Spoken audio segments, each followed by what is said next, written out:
Assalamualaikum warahmatullahi wabarakatuh. Perkenalkan, saya Vina Puratolayun dari kelas 11 APL 2 absen 36. Pada kesempatan kali ini, saya ingin mengulas novel yang ditulis oleh Terry Lie yang berjudul Pulang. Novel ini diterbitkan oleh Jakarta Penerbit. Novel ini memiliki 400 halaman.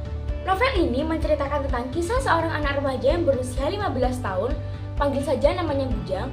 Ia tinggal di Desa Talang, daerah Sumatera Barat. Bujang memiliki kemampuan yang sangat luar biasa dalam berburu babi hutan. Hingga pada suatu saat datang orang kota, sahabat dari ayahnya, membantu orang desa mengusir babi hutan yang sedang merusak ladang. Pada kejadian tersebut membuat Teuku Muda terkesan atas keahlian yang dimiliki Bujang dalam berburu babi hutan, hingga membuat Teuku Muda ingin membawa Bujang ke kota untuk dijadikan anak angkat. Namun, keinginan Teuku Muda membawa Bujang ke kota ditolak mentah-mentah oleh Maidah ibu Bujang.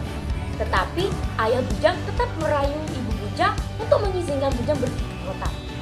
Akhirnya, ibu Bujang mengizinkan Bujang pergi ke kota dengan syarat Bujang dilarang memakan daging babi dan anjing dan meminum tuak. Bujang pun berjanji tidak akan menyentuh barang-barang haram tersebut. Akhirnya, Bujang dan Teuku Muda berangkat ke kota. Bujang dikenal sebagai seorang remaja yang pendiam dan tidak berpendidikan. Namun semenjak dibawa ke kota oleh Teuku Muda, Bujang mendapatkan pendidikan. Meski awalnya Bujang terpaksa. Karena tujuan Bujang awal datang ke kota untuk menjadi tukang bungkus seperti bapaknya. Keinginan tersebut ditolak mentah-mentah oleh Teuku Muda. Akhirnya Bujang pasrah dan Bujang memutuskan untuk sekolah privat bersama Fran di rumah. Setelah menyelesaikan pendidikannya di kota provinsi, keluarga Teuku memutuskan untuk pindah ke ibu kota karena Bujang diterima di universitas terbaik di ibu kota. Selain alasan tersebut, keluarga Teuku pindah ke ibu kota ingin menguasai seluruh daerah yang ada di ibu kota. Setelah pindah ke ibu kota, kegiatan berjalan seperti biasa. Bujang yang mulai masuk di universitas terbaik di ibu kota dan menjalankan kuliahnya dengan baik. Sedangkan tukang pulku lain mendapat tugas dari Teuku untuk mengembangkan bisnisnya dan menguasai daerah-daerah yang ada di kota. Tidak hanya pendidikan, Bujang juga mendapatkan guru terbaik yang untuk mengasah kemampuannya, yaitu pertama kali mendapat guru penembak yang bernama Salongga. Selang beberapa tahun, kelulusan Bujang telah tiba. Bujang menjadi lulusan tercepat daripada teman seangkatannya. Bujang memutuskan untuk melanjutkan kuliahnya di luar negeri.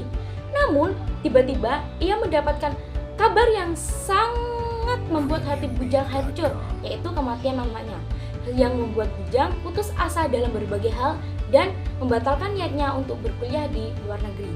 11 tahun kemudian, masih sama dengan keadaan Bujang yang dulu, Bujang masih merenungi kepergian mamanya. Namun, Bujang tidak ingin terlalu larut dalam kesedihan tersebut. Akhirnya, Teuku memberi perjanjian kepada Bujang bahwa jika Bujang mampu menyelesaikan pendidikannya selama 6 bulan di Tokyo bersama guru Bushi, maka Bujang harus pergi ke Amerika bersama si Franz untuk melanjutkan kuliahnya. Akhirnya, Bujang mengiyakan perjanjian tersebut. Setelah menyelesaikan pendidikannya dan mendapat gelar master, Teuku mengadakan jamuan untuk menyambut kedatangan Bujang. Namun, tiba-tiba kabar buruk itu datang lagi, yaitu kabar kematian bapaknya, yang membuat Bujang sangat rapuh dan terpuruk.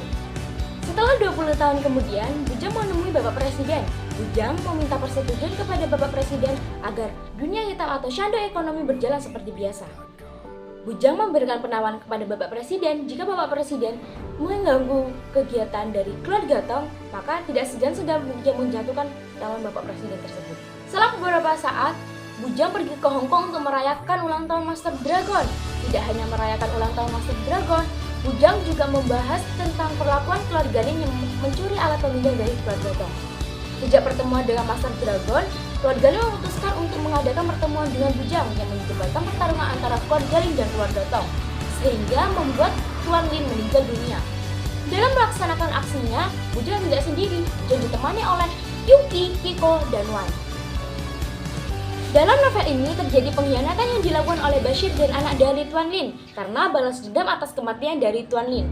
Hasil dari pengkhianatan tersebut, seluruh kekuasaan dari keluarga Tong jatuh ke tangan Bashir, sehingga menyebabkan Teuku Muda meninggalkan Bujang untuk selama-lamanya.